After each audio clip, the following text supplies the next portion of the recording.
الحمد لله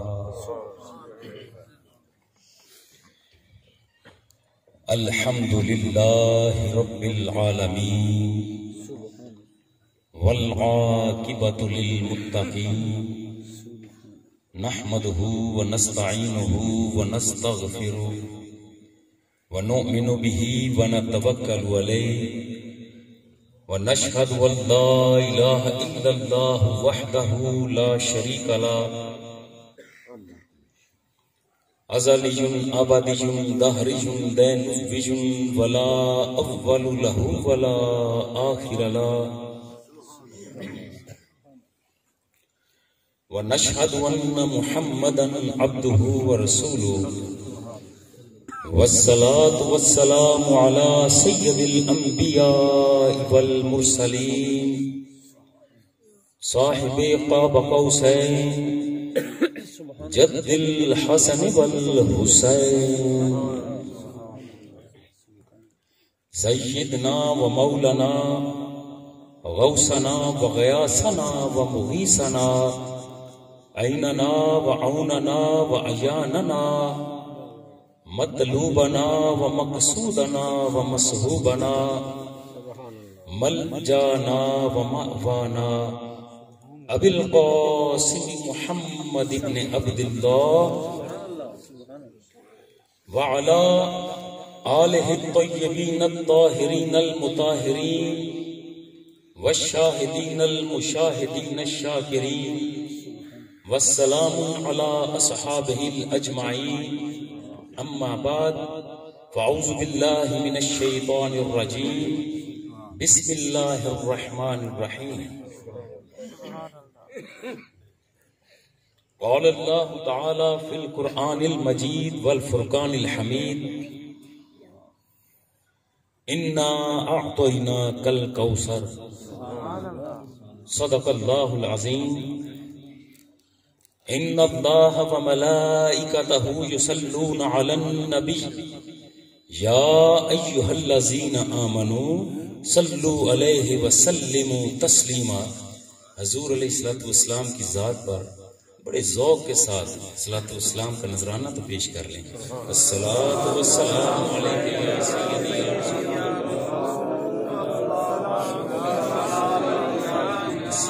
السلام علیک وعلی آلک یا سیدی یا نعمت اللہ۔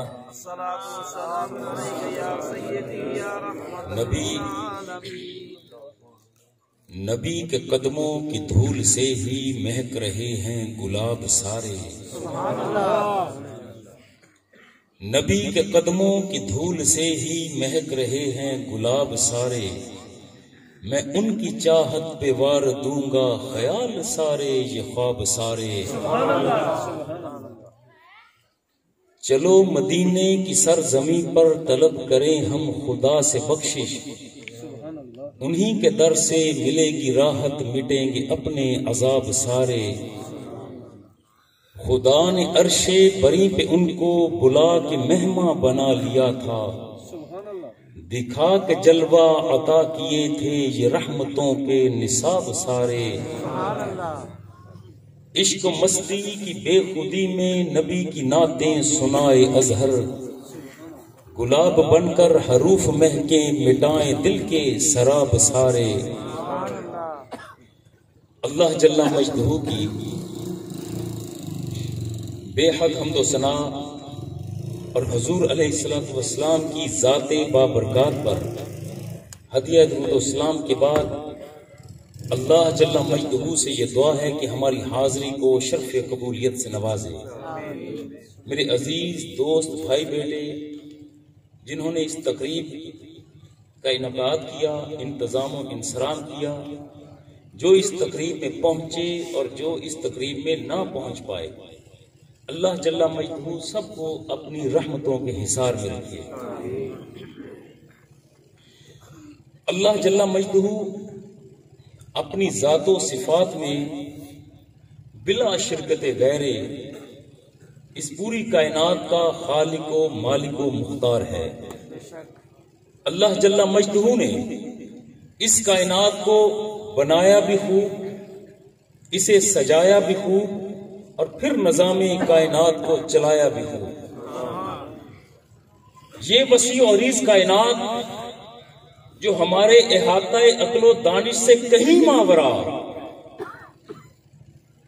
ہم تو صرف کائنات کے ان سربستہ رازوں کو جانتے ہیں جو اب ہمارے لیے راز نہیں. ان دنیاؤں کو جنہیں دیکھا نہیں مگر سنا ہے، ہم تو صرف انہیں جانتے ہیں. مگر یہ کائنات اس قدر وسیع کہ اس کے بہت سے حصے ابھی تک ہمارے لیے سربستہ راز ہیں. ہم نے عالم ارواح کا سنا ہے، دیکھا نہیں. ہم نے عالم امثال کا سنا ہے، دیکھا نہیں. عالم لاہوت اور عالم ناسوت ہم نے سنا ہے، دیکھا نہیں. یہ تمام دنیایں جو ہماری عقل و دانش سے کہیں باہر، کہیں ماورا، اللہ رب العزت ان تمام کا خالق و مالک ہے. اور اللہ جل مجدہ نے اپنی ہر مخلوق کو اس کی ضرورت کے مطابق، اس کی قوت انجذاب کے مطابق، اس کے ظرف کے مطابق رب نے نعمتیں عطا فرمائی ہیں. یہ سورج جو یہاں سے 9 کروڑ میل کی دوری پر ہے، اس کی حیات برقرار رکھنے کے لیے اسے حرارت چاہیے تھی، رب نے اسے حرارت دی. چاند بذات خود روشن نہیں، روشنی کے لیے یہ سورج کا محتاج. اسے روشن رکھنے کے لیے سورج کے قریب کرنا مقصود تھا، قریب رکھا. زمین پر حیات کو برقرار رکھنے کے لیے اربع عناصر کی ضرورت تھی، آگ، ہوا، پانی، مٹی. جو ضرورت یہاں پر تھی رب نے زمین کو وہ عطا کی. ہر مخلوق کا رب نے انتظام کیا. اور یہ جو حضرت انسان ہے جس کو عقل و دانش، فہم و فراست کی وجہ سے اللہ رب العزت نے اس کے سر پر اپنی نیابت کا تاج سجایا، یہ انسان، ہر انسان کو اس کے قوت انجذاب اور ظرف کے مطابق خوبیاں رب نے عطا فرمائی. کسی کو مال دیا، کسی کو فہم و فراست دی، کسی کو حسن دیا، کسی کو جمال دیا، کسی کو کمال دیا. یہ ساری خوبیاں اس انسان، ہر انسان کے پاس اس کے ظرف کے مطابق ہیں. اور اگر کسی کا ظرف نہیں، اس کے اندر قوت انجذاب نہیں، تو جو خوبی رب نے اسے دی ہے وہ پھر اس خوبی کو سنبھال نہیں پاتا. اب ان تمام لوگوں کو رشد و ہدایت کا راستہ دکھانے کے لیے انبیاء ہیں. اور رب نے جو 1,23,999 یا کم و بیش جتنے انبیاء اور رسول ہیں، ہر ایک نبی کو الگ الگ خوبیاں عطا فرمائی. آدم بھیجے تو آدم کو اپنا صفی قرار دیا، نوح کو اپنا نجی کہا، ابراہیم کو اپنا خلیل فرمایا، اسماعیل کو ذبیح فرما دیا، موسیٰ کو اپنا کلیم قرار دیا، عیسیٰ کو روح اللہ کہا گیا. ہر نبی کو، ہر رسول کو خوبیاں عطا کی گئیں. مگر جب باری آتی ہے مصطفیٰ کی، لیکن مومن کے اندر سے سبحان اللہ نکلی ہے. ذکر جب مصطفیٰ کا آتا ہے نا تو مومن اندر سے تڑپتا بھی ہے، مچلتا ہے. جب ذکر آتا ہے مصطفیٰ کا، جب باری آئی حبیب کبریا کی، جب بات آتی ہے شہ ہر دو سرا کی، حسنین کریمین کے نانا جان کا تذکرہ آتا ہے، تو یہاں پر اللہ رب العزت نے اپنے ہی محبوب کو اپنا حبیب، یار، دوست، محبوب قرار دیا. محبوب اسے کہا جاتا ہے جس کی ہر ادا سے پیار ہو. ایسا نہیں ہے کہ محبوب کی کسی ادا سے محبت نہ ہو. محبوب جو چاہے وہ پیش کر دیا جائے. محبوب وہ ہوتا ہے کہ جو طلب نہ بھی کرے وہ بھی دیا جائے. ہر شخصیت کو خوبیاں دی، لیکن جب بات مصطفیٰ کی آئی تو اللہ رب العزت نے بڑے مختصر ترین انداز میں فرما دیا، کیونکہ قرآن مقدس کی خوبی یہ ہے کہ یہ بڑے اختصار کے ساتھ جامعیت کا ذکر کر دیتا ہے۔ جملے مختصر ہوتے ہیں لیکن ان کے اندر الفاظ، معنی و مطالب کا پورا پورا سمندر وہ موجود ہوتا ہے۔ فرمایا انا اعطینا کل کوثر۔ اے محبوب، ترجمہ وہ کروں گا جو حضرت عبداللہ ابن عباس نے بعض مفسرین نے کوثر سے مراد حوض کوثر لیا، مگر حوض کوثر بھی ایک حد میں ہے، اگرچہ بہت وسیع لیکن پھر بھی اس کائنات میں ایک حد ہے۔ مگر جو ترجمہ، جو تفسیر حضرت عبداللہ ابن عباس نے کی رضی اللہ تعالیٰ عنہ، وہ فرماتے ہیں کہ یہاں کوثر سے مراد صرف حوض کوثر نہیں بلکہ یہاں کوثر سے مراد خیر کثیر ہے۔ اب خیر کثیر وہ کون سی ہوگی؟ خیر کثیر کتنی خیر کثیر؟ فرمایا کہ یہ کوثر مبالغہ ہے کثیر کا، اور کثیر کی حد جہاں ختم ہوتی ہے وہاں سے حد کوثر کا آغاز ہوتا ہے۔ اگر بات ابھی بھی سمجھ نہیں آئی تو اس کوثر کو سمجھنے کے لیے پہلے کثیر کو سمجھنا ہوگا، لیکن اصول کے مطابق پہلے کثیر کی ضد کو جاننا ہوگا۔ اگر کثیر کی ضد سمجھ آ گئی تو پھر ہمیں کثیر بھی سمجھ آئے گی، اگر کثیر سمجھ آ گئی تو پھر بات کوثر کی کریں گے۔ اگر آپ نے دن کو سمجھنا ہے تو آپ علم میں رات کی تاریکی کا ہونا ضروری، اگر بہادری کو سمجھنا ہے تو پہلے بزدلی کا جاننا ضروری،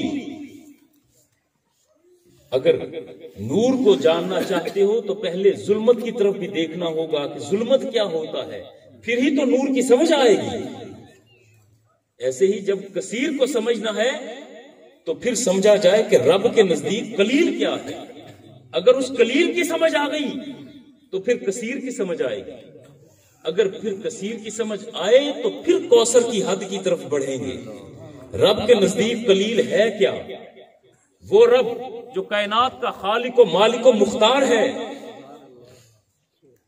جس نے کائنات کے جواہر و عوارض کو خلق کیا، جس نے کائنات کے ذرے ذرے کو اس کی ضرورت کے مطابق حیات کا انتظام کیا۔ رب فرماتا ہے قل متاع الدنیا قلیل، اے محبوب آپ فرما دیجئے کہ دنیا کا سامان، دنیا کا مال بڑا تھوڑا، بہت مختصر۔ اب یہ دنیا کا سامان رب کے نزدیک تھوڑا ہے، یہ دنیا کا سامان ہے کیا؟ اس دنیا میں آتا کیا ہے جسے رب کہتا ہے کہ یہ تو بہت تھوڑا ہے؟ اب آغاز کرتا ہوں میں آسمان سے۔ آسمان اس دنیا کا حصہ ہے، یہ شروع کہاں سے ہوتا ہے، ختم کہاں ہوتا ہے ہم نہیں جانتے۔ یہ وسیع اور عریض آسمان، یہ دنیا کا حصہ، اس آسمان کے سینے پر چمکتے ہوئے ستارے اور ستاروں کی جگمگاہٹ دنیا کا حصہ، ہم نہیں جانتے ستارے کتنے ہیں۔ بلیک ہول اور اس کے اندر جانے والے سیارگان ہم نہیں جانتے کتنے ہیں۔ ہم آسمان کی بلندیوں سے ذرا اس نظام شمسی کی طرف آئیں، یہ مریخ، مشتری، عطارد، نیپچون، چاند، زمین، یہ سورج، یہ تمام سیارے، یہاں آج سائنسدان کہتے ہیں کہ دنیا والوں، اے لوگوں، یہ نظام شمسی جو ہماری دنیا کا ہے، ایسے ہزار ہا لاکھ ہا نظام ہائے شمسی موجود ہیں، ایسے بہت سے سورج ہیں، ان کی بہت سی دنیایں ہیں، ان کی بہت سی زمینیں ہیں، ان کے بہت سے سیارگان ہیں۔ یہ تو دنیا کا مال ہے، ہم نہیں جانتے نباتات کتنے ہیں، جمادات کتنے ہیں، اشجار کتنے ہیں، سمندر اور سمندروں کے اندر تیرنے والی مچھلیوں کی تعداد ہم نہیں جانتے، آسمان کی بلندیوں پر پرواز کرنے ہوئے پرندوں کی تعداد ہم نہیں جانتے، ساحلوں کی ریت کے ذرات کو ہم نہیں جانتے۔ رب فرماتا ہے اے محبوب آپ فرما دیجئے ان لوگوں کو کہ یہ دنیا کا جتنا سامان دکھائی دیتا ہے یہ تو بڑا تھوڑا ہے۔ میرے عزیز دوست بھائی بیٹے، یہ دنیا کی تمام رعنائیاں، تمام چیزیں رب کے نزدیک بہت تھوڑی ہیں، بہت قلیل۔ اگر یہ قلیل ہیں، جو اس کی ضد ہوگی اس سے کہیں زیادہ ہوگی، اسے ہم کثیر کہیں گے۔ اب آئی کثیر کی بات سمجھ؟ سبحان اللہ۔ اگر کثیر کی بات ابھی سمجھ نہیں آئی، قلیل کو ذہن میں رکھو، اس کی ضد جو ہوگی وہ کثیر ہوگی، اور جہاں جا کر وہ کثیر کی حد ختم ہو وہاں سے کوثر کا آغاز ہوتا ہے۔ رب فرماتا ہے انا اعطیناک الکوثر، اے محبوب ہم نے آپ کو خیر کثیر دی۔ لوگ قلیل کو نہ سمجھ پائیں، یہ میرے کثیر کو کیا سمجھیں گے؟ اور جو اے میرے محبوب تیرے حوالے سے دریدہ دہنی کرتے ہیں، تیری ذات و صفات کے حوالے سے کہتے ہیں کہ نبی ایسا ہے، نبی ویسا ہے، نبی کو علم غیب ہے یا نہیں ہے، نبی نور ہے یا بشر ہے، یہ تیری حقیقت نہیں جانتے، کیونکہ یہ تو میرا قلیل نہیں جانتے۔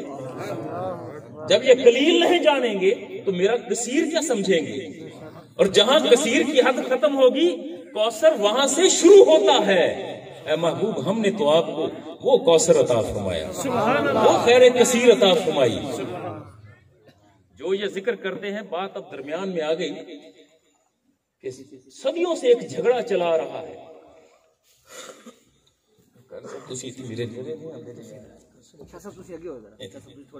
تشریف لے آؤ، ذوق بنیا رہے گا،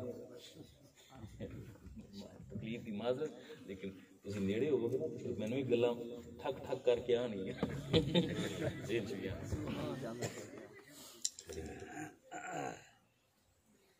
ایک جھگڑا ہے بڑی دیر سے، اور یہ جھگڑا صدیوں سے ہے۔ عوام الناس نہیں بلکہ علماء کا ایک گروہ اس نے جھگڑے شروع کیے، بحث کی، دلائل دیے کہ بھئی نبی بشر ہے۔ ان کے جواب میں ایک اور گروہ وہ کہتا ہے نبی نور ہے۔ یہ نبی کی ذات کے حوالے سے اپنی ذہنی استعداد کے مطابق دلائل نکالتے رہے۔ ایک گروہ ذکر کرتا رہا بشر بشر بشر، دوسرا کہتا رہا نور نور نور۔ تو آج اس نور اور بشر کے جھگڑے کو یہاں ختم نہ کر لیں، فیصلہ نہ کر لیں؟ جو تو یہ کہتے ہیں نا کہ نبی بشر، تو پھر شب معراج حضور علیہ الصلوۃ والسلام کی سفر معراج میں، آپ کا سفر معراج مسجد حرام سے شروع ہو کر مسجد اقصی پر ختم ہو جاتا، زمین سے زمین تک کا سفر ہوتا، بلندی کی طرف نہ جاتے۔ جب آپ بلندی کی طرف جا رہے ہیں، قرۂ ارض سے ماورا جا رہے ہیں، اس کا مطلب ہے کہ وہاں پر بندہ تو جا نہیں سکتا، بشر جا نہیں سکتا، اور مصطفیٰ جا رہے ہیں۔ ان لوگوں کا جواب تو وہی پورا ہوا کہ جو دلائل دیتے ہیں کہ نبی بشر ہوتے تو قرۂ ارض سے پار نہ جاتے۔ رک جاؤ، خوش ہو گئے وہ جو کہتے ہیں کہ نور، آئیں ذرا ان کی بات بھی کر لیں۔ اگر مصطفیٰ صرف نور ہوتے تو اس مقام پر جا کر رکتے جہاں نور کا بنا فرشتہ جبریل رکا کھڑا تھا۔ جب حضور علیہ الصلوۃ والسلام وہاں تشریف لے گئے سدرۃ المنتہا پر، یہ سدرۃ المنتہا عالم مکان کی آخری سرحد ہے، اس کے بعد لامکان ہے، اور لامکان میں عالم مکان کی کوئی چیز جا نہیں سکتی۔ حضور فرماتے ہیں جبریل تو نے بڑا ساتھ دیا، یہاں تک آئے، مسجد حرام سے چلے مسجد اقصی تک، مسجد اقصی سے چلے سدرۃ المنتہا تک آئے، عالم مکان کی آخری سرحد پر پہنچے ہو، یہاں تک تم نے میرا ساتھ دیا ہے، اب چلو نا ذرا آگے بھی چلے۔ تو مثنوی میں اس محبت بھرے انداز کو، واقعے کو بڑی خوبصورتی سے بیان کر دیا گیا۔ عرض کرتے ہیں کہ یا رسول اللہ، اگر لحظہ بھر عالم لامکان کی طرف بڑھا تو تجلیات الہیہ کے حلقے سے پرتو سے میں جل کر خاکستر ہو جاؤں گا. جبریل بنا نور کا ہے، سر تا پا نورانی، کوئی ملاوٹ نہیں، تمام ملائکہ کا استاد، تمام ملائکہ کا سربراہ. وہ کہتا ہے کہ جی میں اس سے آگے نہیں بڑھ سکتا. اور جبریل نور کا ہے. اور مصطفیٰ فرماتے ہیں کہ اچھا جبریل تو گیا نا، رک، تو میں چاہتا ہوں آگے، میں آگے چلتا ہوں. اب حضور علیہ الصلوۃ والسلام عالم لا مقام میں گئے، وراء الورا تک گئے. اور اصول تو یہ تھا نا کہ عالم مقام کی کوئی مخلوق، کوئی چیز لا مقام میں جا نہیں سکتی. اگر جانے کی جرت کرتا تو وہ جبریل ہوتا، کیونکہ نور لطیف اس کا، لیکن وہ بھی رکا ہے. تو پھر کیوں نہیں کہتے کہ اسی کا جلوہ اسی کو پانے اسی کی جانب بھیجا رہا ہے، اسی کا جلوہ اسی کو پانے اسی کی جانب بھیجا رہا ہے. آئے عالم مکان سے ہیں، جا عالم لا مقام میں رہے ہیں. تو بات تو ایک ہی ہے، وہاں سے تھے یہاں آئے، یہاں سے پھر وہاں گئے. اور جب گئے ہیں تو حضور علیہ الصلوۃ والسلام اپنے بدن مبارک کے ساتھ گئے. جبریل کے پر جلتے، اس کا نور تاب نہیں لا سکتا، مگر حضور علیہ الصلوۃ والسلام جسم بدن مبارک کے ساتھ آگے جا رہے ہیں. بدن جلا نہیں، بدن نے جذب کیا. بات تو پھر ایک ہی سمجھ آتی ہے کہ حضور علیہ الصلوۃ والسلام کا بدن مبارک وہ جبریل کے نور سے بھی زیادہ لطیف ہے. ظاہری نگاہ سے دیکھنے والا بدن دیکھے، اس کی کثافت دیکھے، مگر یہ کیسا بدن کہ وہاں جائے جہاں جبریل کا نور نہ جائے. تو بات ایک ہی سمجھ آتی ہے کہ مصطفیٰ کا بدن، اس کی لطافت قدرت نے جبریل کے نور سے بھی زیادہ لطیف رکھ دی.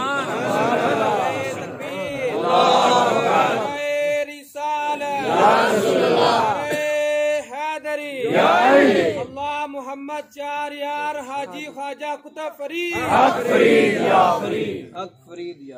ڈاکٹر صاحب پھر رولا وہی بج گیا. ڈاکٹر صاحب جان دیں مزاج رولا یہ ہے، میرا نفسیاتی مسئلہ کہہ لو، جذباتی مسئلہ کہہ لو، ایمانی مسئلہ کہہ لو. جدوں پاکستان کے مختلف حصے سے خطابات واسطے جاواں تو کوئی نعرہ لگاوے تو جواب آوے نا ٹلا جہا، بے چین ہو جانا. یار گل ہے، ذکر کرنا ہے خدا دا، ذکر کرنا ہے خدا دے مصطفیٰ دا. تے خدا دے مصطفیٰ جو رات دن تواڈے واسطے میرے واسطے دعاواں منگدے رہے، تاریخ غاراں چ روندے رہے، امتی امتی دی صداواں کردے رہے. تے ہن ذکر مصطفیٰ کردے ہوئے جھجک کا دی. نعرہ تکبیر، اللہ اکبر، رسالت یا رسول اللہ، رسالت یا رسول اللہ، رسالت یا رسول اللہ، تحقیق حق جاریہ.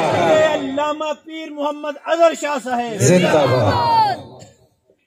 کوشش ہوگی کہ اس کے بعد میں یہ فکریں نہ دوں، کوشش ہوگی. یہاں تک تو بات سمجھ آ گئی کہ آپ کا بدن مبارک وہ جبریل کے نور سے زیادہ لطیف، اسی لیے تو آگے بڑھا. لیکن مسئلہ یہ ہے کہ عالم مقام میں جو چیز عالم مقام کی مصطفیٰ کے ساتھ منسلک ہے وہ دستار مبارک بھی ہے، لباس مبارک بھی ہے. پٹسن زمین پر ہوئی، یہ روئی زمین پر اگی، ریشے زمین پر بنے، تانا بانا یہاں بنا گیا، کپڑا تیار زمین پر ہوا، سلائی زمین پر ہوئی ہے، کپڑا ابھی تک پٹسن ہے. لیکن جب یہ مصطفیٰ کے بدن کے ساتھ مس ہوتا ہے یہ کثیف ہے، اس کی کثافت. لیکن جو ہی مصطفیٰ کے بدن سے مس ہوئی، اس کی کثافت بھی جبریل کے نظر سے زیادہ لطیف ہو گئی. بدن پر کپڑا بھی نہیں جلا. یہاں تک بات پہنچ گئی تو ذرا آگے بڑھتے ہیں. حضور علیہ الصلوۃ والسلام کے قدمین شریفین میں نالین مبارک بھی ہے. جانور نے جنم زمین پر لیا، چارہ اس نے زمین پر کھایا، ذبح اسے زمین پر کیا گیا، کھال زمین پر اتاری گئی، اس کی کھال کو خشک کیا گیا، رنگا گیا، اس چمڑے سے پھر جوتے بنائے گئے۔ ہے وہ کثیف نالین، مصطفیٰ کے نالین۔ لیکن بات یہ ہے کہ جب تک یہ صرف جوتے تھے تو ایک طرف کثیف تھے، لیکن جو ہی انہوں نے مصطفیٰ کے تلووں کو چوم لیا تو اس چمڑے کی لطافت بھی جبریل کے نور سے زیادہ لطیف ہو گئی۔ نعرہ تکبیر، نعرہ رسالت، نعرہ تحقیق، اللہ محمد چار یار حاجی خواجہ کتب فرید۔ اب لوٹتا ہوں پھر میں پچھلی بات کی طرف، وہ جو کہتے ہیں نا کہ نور یا بشر، اب اس کا نتیجہ ایک نکلا۔ نتیجہ یہ ہے کہ اگر بشر ہوتے تو زمین پر رہتے، اور اگر نور ہوتے تو سدرہ پر جا کر رک جاتے۔ مصطفیٰ آگے جا رہے ہیں، تو اے بندگان خدا، وہ جسے اللہ رب العزت نے خیر کثیر عطا فرما دی، اس کے بارے میں تم اپنی محدود عقل کے گھوڑے نہ دوڑاؤ۔ یہ نہ کہو کہ مصطفیٰ کی ذات کو تم نے پہچان لیا۔ اگر اس جھگڑے کو ختم کرنا ہے تو نتیجہ ایک ہی آتا ہے کہ مصطفیٰ کی ذات کے بارے میں کوئی اپنے ذہنی اختراع کی طرف نہ جاؤ، بلکہ سیدھی سی بات ہے، ہاتھ کھڑے کر کے اتنا کہہ دو کہ مصطفیٰ کو خدا جانے یا خدا کا مصطفیٰ جانے۔ ہم یہاں پر بحث نہیں کرتے۔ اور یہاں پر انا اعطینا کل کوثر، اے محبوب ہم نے آپ کو خیر کثیر عطا فرمایا۔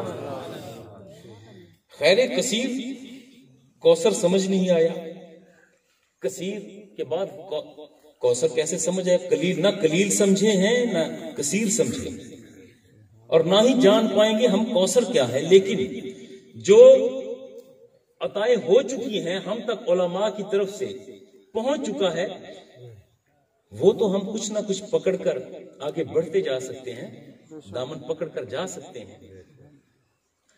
خیر کثیر میں پہلی ترتیب مولانا محبوب صاحب ذکر کر رہے تھے جی، ایک خطاب میں گفتگو کچھ کی تھی، انہوں نے کہا جی کہ آپ وہ ترتیب کوئی ضرور ہمیں سنا دیجئے گا، اور وہ ذہن میں ابھی آ گئی ہے تو وہ میں انشاءاللہ عرض کر دیتا ہوں۔ خیر کثیر میں یہ ہے کہ ہر شخص کا تذکرہ وہ ہوتا ہے اس کی ولادت پر اور ولادت کے بعد، یہ ایک ترتیب ہے۔ جب تک وہ شخص جنم نہیں لیتا کوئی اس کا تذکرہ نہیں کرتا، اس کا نام نہیں لیتا، نہ جانتا ہے۔ ہوتا ہے کہ بچہ پیدا ہو گیا، اس کا ذکر شروع کر دیا کہ بھئی فلاں ہے، فلاں کا بیٹا ہے، پیارا ہے، اچھا ہے۔ وہ جیسے جیسے اس کی عمر بڑھتی ہے اس کا ذکر ہوتا ہے، اچھا ہو یا برا الگ بات، کسی کا زیادہ کسی کا کم ہوتا ہے۔ آدم زمین پر آئے تو آدم کا نام کے ساتھ تذکرہ آدم کے بعد زمین پر شروع ہوا۔ آدم آئے، آدم کے بعد نوح آتے ہیں، شیس آتے ہیں، جنم ہوا، جنم پر ان کا تذکرہ ہوا، ذکر ہوا، اس کے بعد ذکر بڑھتا رہا۔ ہر نبی کا ذکر اس کی ولادت پر ہوا، ولادت کے بعد ذکر بڑھتا رہا، مگر مصطفیٰ وہ ہیں کہ جن کا ذکر ان کی ولادت سے بھی پہلے ہوتا رہا۔ ہر نبی نے، ہر رسول نے ذکر مصطفیٰ کیا ہے، اپنے اپنے انداز میں کیا ہے، اپنی اپنی کیفیت میں کیا ہے۔ یہاں سوال ابھرتا ہے کہ بھی تم کہتے ہو کہ ہر نبی نے ذکر کیا، بھئی آدم تو بہت پہلے آئے ہیں، مصطفیٰ سب سے آخری نبی ہیں، وہ ذکر کیسے کرتے رہے، نور ذکر کیسے کرتے رہے؟ بھئی اسے سمجھنا ہو تو پھر ہمیں ایک چکر عالم ارواح کا لگانا ہوگا تاکہ بات سمجھ آ جائے۔ عالم ارواح کا وہ منظر جب اللہ رب العزت نے انبیاء سے عہد لیا تھا، وَإِذْ أَخَذَ اللَّهُ مِيثَاقَ النَّبِيِّينَ کی ترتیب کو ذہن میں رکھا جائے کہ جب نبیوں سے عہد لیا، ابھی زمین پر آدم نہیں بھیجے، اولاد آدم نہیں ہے، ابھی مٹی اور پانی کو گوندھا نہیں گیا،